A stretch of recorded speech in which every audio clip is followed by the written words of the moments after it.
nous-mêmes en tant qu'Africains, en partant ailleurs, on n'arrive pas forcément toujours à s'intégrer. On garde souvent nos cultures, nos valeurs, nos pensées. Le Libanais, c'est exactement la même chose. C'est pas parce qu'il est en Afrique aujourd'hui que il t'appelle mon frère, il a l'accent Nouchi, comme on dit, qu'il est ivoirien, c'est faux. Moi, je veux donner un exemple dans ma famille personnelle, hein, sans rentrer dans les détails. Ma tante a épousé un Libanais. Ma tante était, on l'appelait la blanche, claire de peau. Vous savez que la première immigration, d'ailleurs, elle ne va pas vers l'Europe, hein. Elle est au sein de l'Afrique même, en fait, hein. Oui, quand elle a épousé, du coup, ce Libanais-là, ils ont eu des enfants. Le Libanais, là, a converti ma tante et il a appelé ses enfants des prénoms libanais. Ces enfants-là qui étaient métis, on va dire camerounais, libanais, ont eux-mêmes épousé des Libanais. Tout ça pour dire que quand on parle de métissage du Liban, même s'il fait noir ou bien ivoirien libanais, l'enfant qui sort là repartira du côté libanais pour reblanchir, pardon, hein, c'est une manière de dire, pour reblanchir la descendance. Aujourd'hui, mes cousins là sont libanais, il n'y a même pas de lien. Ça veut dire qu'ils ont eux-mêmes épousé des Libanaises, leurs enfants sont libanais. On te dit que ces gens-là ont du sang noir, on va douter. Donc, il faut en fait éviter de croire que c'est ça en fait le problème avec notre peuple. Nicolas Sarkozy disait quelque chose, il disait, je ne sais pas si c'est une injure peut-être, que le peuple noir, le problème du peuple noir, c'est qu'ils n'ont pas d'histoire. J'ai envie de croire que peut-être qu'il a raison. On a une histoire, hein, mais peut-être qu'il a raison parce que les Libanais sont des grands commerçants, les Arabes sont des grands commerçants. Les Noirs, alors, qu'est-ce qu'ils ont de ce particulier? Je sais pas, hein. Moi, je pose la question. Quand je m'interroge sur ma propre histoire, je me dis, qu'est-ce qu'on a, nous, d'extraordinaire? Aujourd'hui, on découvre un peu sur les réseaux sociaux ce qu'on est, mais que ce qu'on est. Demain, quand vous étudiez l'histoire, on va vous dire que il y avait le commerce entre la Perse, entre telle région du monde, ceci. Et ces gens-là ont gardé cette génétique-là.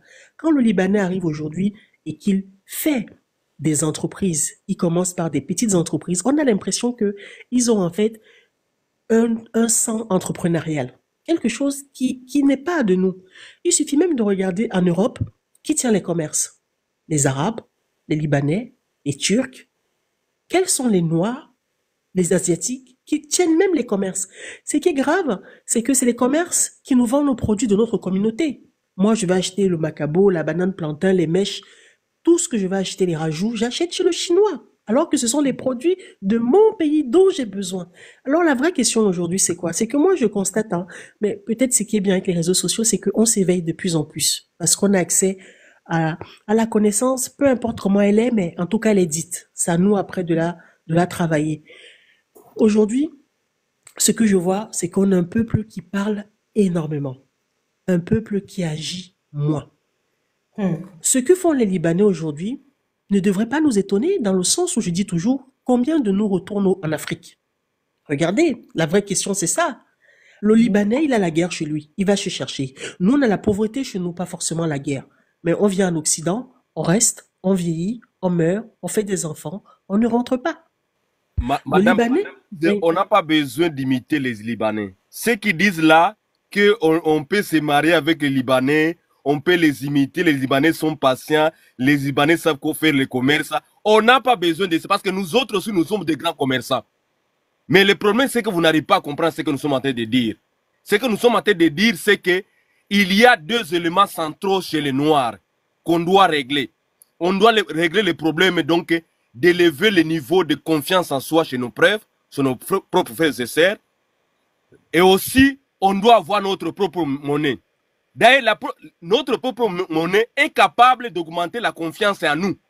Ah bon, hein? Et les Oui, Libanais, madame, la monnaie qu'ils utilisent chez nous, là, la c'est leur monnaie, propre maman, monnaie. madame, même toi qui vis en Europe, si je te donne aujourd'hui 5 000 $, madame, les petits blancs là, ils ne vont pas te regarder de la même manière comme ils te regardaient avant. Hein. Donc, Oui. on doit régler notre problème. C'est que vous n'arrivez pas à comprendre en Occident, on crée les complexes d'infériorité des Noirs. C'est-à-dire, on établit donc au niveau du marché. Je peux prendre au niveau du marché d'abord. Donc, on facilite qu'un non-noir, son entreprise avance que toi là-bas noir qui vient. Est-ce que tu comprends ça? Même au niveau de l'immobilier, des appartements. On te met là au sous-sol, on préfère un Libanais ou un Asiatique, un non-noir, d'arriver au deuxième étage. Quand tu postules pour les bails. Donc, il faut comprendre ces nuances-là. Mais comment faire face à ça? On oui, doit pas développer, monsieur Mani, en fait, on est en train de parler de notre continent. Hein. On est n'est sur pas loin. notre continent. Je ne sais pas si je me suis mal exprimé. Dans tous les cas, chacun donne son point de vue hein, sur un sujet qui touche notre continent dans l'entier. Et moi, je dis, c'est que mon point de vue est le suivant. C'est qu'aujourd'hui, il y a des communautés qui ont eu un esprit entrepreneurial peut-être moindre que le nôtre. Qu'aujourd'hui, quand nous sortons de notre continent pour se chercher, nous ne retournons pas dans notre continent pour investir et justement être la concurrence de ces Libanais-là, qui ne font rien d'extraordinaire que nous-mêmes ne connaissons pas. Je prends l'exemple du Cameroun. Je suis allé à Douala l'année dernière, j'ai découvert mes parce que je ne connaissais pas. C'est quoi d'autre? Ce n'est rien d'autre qu'un restaurant un peu haut de gamme avec la climatisation, une bonne décoration qui fait quelque chose de propre et accessible et qui séduit la diaspora qui arrive. Ne me dites pas qu'aujourd'hui, quelqu'un ne peut pas faire l'équivalent. Ça, je parle de cet exemple parce que c'est détenu par un Libanais. C'est de cet exemple, c'est pour ça que je donne cet exemple-là. Et plein de petits commerces comme ça. Je dis simplement aujourd'hui que l'exemple de Libanais montre simplement nos difficultés à nous, Africains. Et moi, la question que je poserais, c'est peut-être aux Libanais, s'ils sont sérieux et honnêtes, comment ils nous perçoivent, Africains? Comment le Libanais aujourd'hui en Côte d'Ivoire perçoit l'Ivoirien? Et c'est la façon dont ils vont nous percevoir qui sera la réalité. Parce que l'ennemi t'étudie, il t'attaque et il te met KO parce qu'il t'a étudié pendant longtemps. Et quand ces gens-là sont au niveau où ils sont, c'est parce qu'ils nous ont étudiés. Et moi, je dis aujourd'hui, à nous étudiants, nous Africains, nous sommes la communauté la plus pauvre. Nous investissons peu. Et nous ne valorisons pas en fait, nous achetons chez l'autre ce dont nous avons besoin. Je parle aujourd'hui simplement des épiceries asiatiques, hein, juste cet exemple-là. Et pareil pour l'investissement, où j'étais d'accord avec un mec bien qui disait tout à l'heure, regardez quand on décide d'investir. On va sur l'immobilier. Regardez comment l'Afrique, moi je parle des exemples du Cameroun, R1, R10, R20, R40. Vous arrivez, ça pousse de terre comme des champignons et parfois même, c'est pas finalisé, c'est pas mieux. Certains ont abandonné, hein, il y a des Certains ont humains là qui ont abandonné, alors qu'en réalité, si ces gens-là avaient simplement eu l'audace de prendre 1 ou 2 ans, de rentrer, de monter quelque chose. Je prends des exemples bidons, hein. Je ne dis pas que je suis une investisseuse, je donne juste l'exemple. Allez, tiens, on va faire l'exemple du KFC. Tiens, on va faire l'exemple de Starbucks. Tiens, on va monter une société simplement pour le ménage. Tiens, on va faire. Mais c'est ce que font les Libanais. Ils sont sur des secteurs, ils ont commencé par des secteurs petits, accessibles, avant de monter petit à petit.